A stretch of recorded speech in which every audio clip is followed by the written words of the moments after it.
예, 안녕하십니까, 시청자 여러분. 2025년, 이제 그 새해가 밝았습니다. 오늘은 그 25년 이제 부동산 시장 이제 전망에 대해서 좀 말씀을 좀 드리려고 하는데요.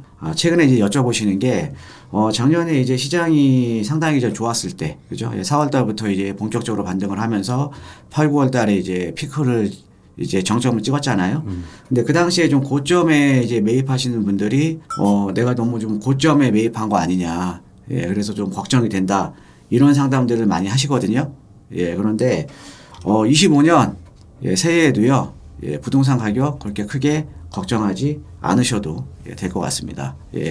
자, 먼저 우리가 이제 부동산 시장이라는 게 가장 중요한 게 이제 공급이죠. 서울 같은 경우에는 어찌됐든 이 재개발, 재건축 외에는 지금 대안이 없죠. 뭐, 사실 남아있는 땅들이 없잖아요. 그러니까 여러분께서 잘 아시는 뭐 마곡지구라든가 요런 지역들이 서울의 마지막 남은 이제 택지였거든요. 그래서 서울 같은 경우에는 재개발, 재건축 외에는 신규 아파트를 공급할 대안이 없습니다. 즉, 정비사업밖에 대안이 없다라는 거죠. 자, 그런데 이런 정비사업을 보면 현재 입주 물량 대비해서 일반 분양 물량이 상당히 좀 감소를 하고 있다. 첫 번째.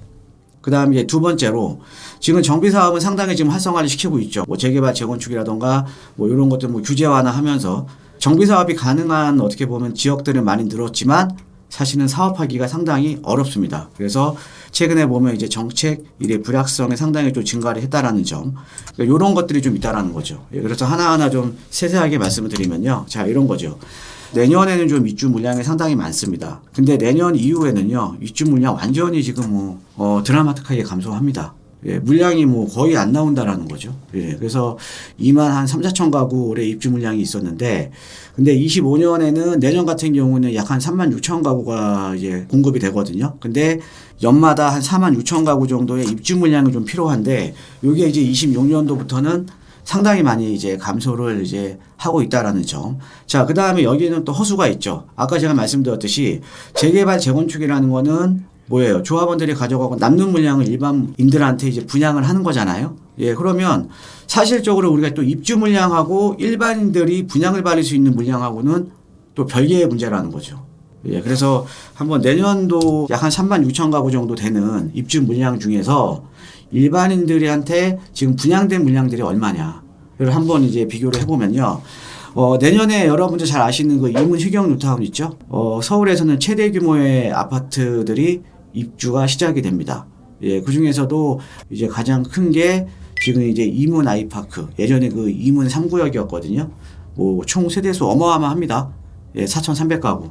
서울도 마찬가지고, 그 다음에 이제 경기도권에서도 4,000세대 이상 되는 단지들 별로 없잖아요. 그죠?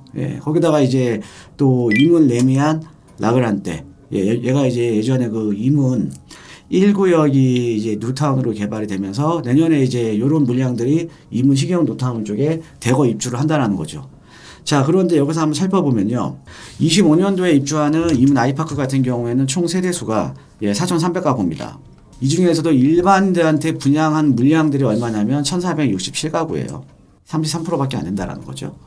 그 다음에 레미안 라그란테를 보면 이제 3,069가구 중에 지금 920가구가 일반인들한테 이제 분양된 물량이거든요. 얘도 지금 이제 30.4%밖에 안 됩니다. 그래서 이걸로 보면 내년에 서울의 입주 물량 약 한 3만 6천 가구 중에 조합원분을 제외한 일반인들이 분양받았던 물량들은 11,000가구에 불과하다라는 거죠. 그러니까 일반인들 입장에서, 그러니까 조합원이 아닌 일반인들 입장에서는 그러니까 내 집 마련을 할 수 있는 문들이 점점 좁아지고 있다는 거죠.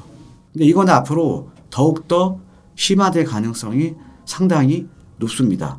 그 이유를 한번 설명을 해드릴게요.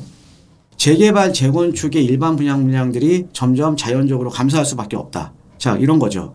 자, 정비사업이라는 거는 우리가 조합원의 이익이 클수록 사실은 우선적으로 많이 진행이 됩니다. 왜? 사업성이 좋으니까요. 그렇죠? 즉 뭐냐? 우리가 조합원의 이익이 크다라는 건 어떤 의미냐면 상대적으로 조합원의 비율이 낮은 지역들은 일반 분양 물량이 많잖아요. 그럼 일반 분양 물량이 많다라는 거는 일반 분양 수입이 크기 때문에 그만큼 이제 조합원의 이익이 클 수밖에 없겠죠. 자, 그러면 우리가 재건축 아파트들을 보더라도 지금 서울에 이제 거의 뭐 5층짜리 재건축 이제 보기 힘들잖아요. 그렇죠? 지금 뭐 남아있는 재건축들이 다 중층 재건축이잖아요. 그죠? 그러면 이 저층 재건축에 비해서 일반 분양 물량이 상당히 적어지는 거죠. 자, 이거는요, 재개발도 이제 동일한 거죠. 뭐 재개발이나 뉴타운들도 사업성이 좋은 지역들이 당연히 이제 먼저 많이 갔다라는 거죠.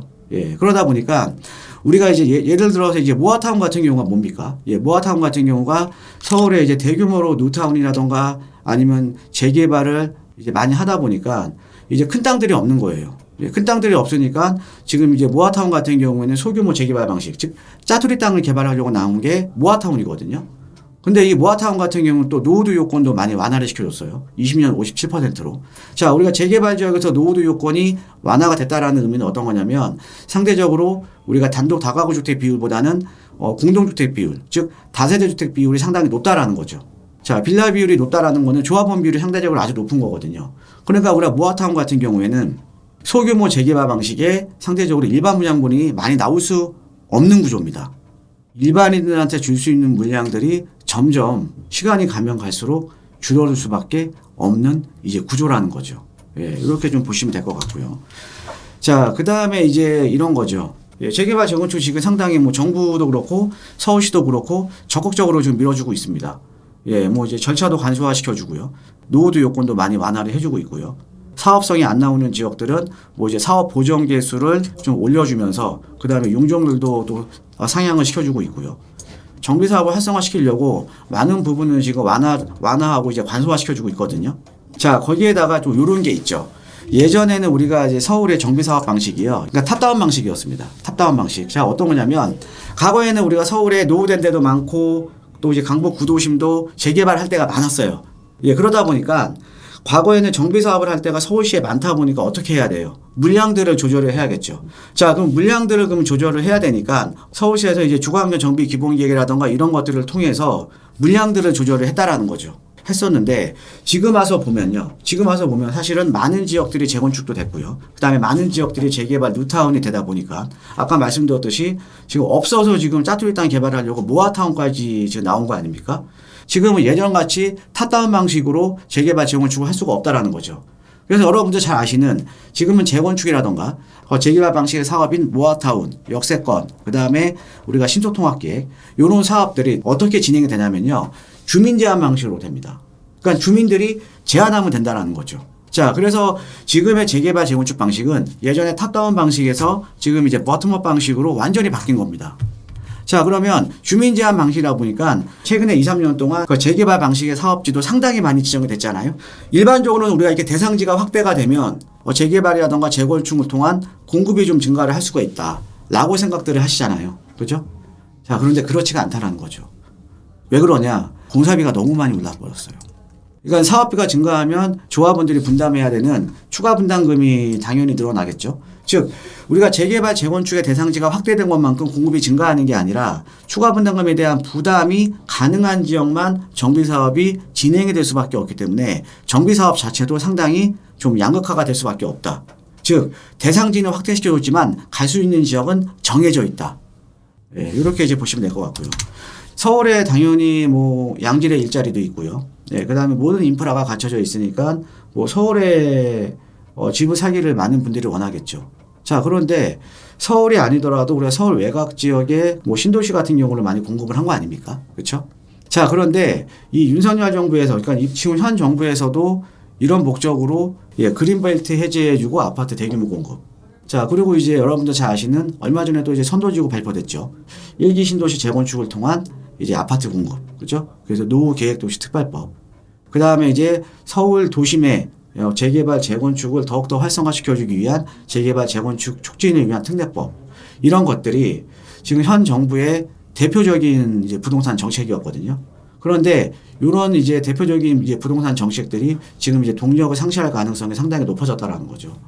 이거를 제가 왜 말씀을 드리냐면요. 공급을 하기 위해서는 과거보다 더 엄청난 시간이 필요하게 됩니다. 왜냐하면 예전에 재개발 재건축이라던가 아니면 일기 신도시 공급할 때보다 더욱더 어떻게 보면은 진행을 하는 데 있어서 민주적인 절차를 밟아야 되는 거니까 시간이 너무 많이 오래 걸린다라는 거죠.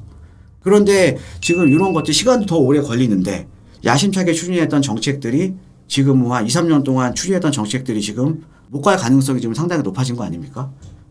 예, 그래서 여러분들 2025년 한 해에도요, 당연히 투자자들의 심리도 많이 유축이 됐고, 지난 4월 달부터 9월 달까지 부동산 시장이 좀 많이 좀 급등을 했고요. 또 급등했다는 피로감, 그 다음에 대출에 대한 규제 여파, 지금 이제 심리적인 축소 때문에 좀 어렵겠죠. 지금 어려워지고 있잖아요. 자, 그런데 전체적으로 보면 이렇게 지금 공급을 하기가 상당히 지금 어렵습니다. 여러분들 25년도에도 제가 봤을 때는 상저하고 그 다음에 25년도 부동산 시장은 계속 오를 가능성이 상당히 높다. 그래서 우리가 이제 무주택자 분들 같은 경우에는 적극적으로 내 집 마련을 하는 전략을 펼쳐야 된다.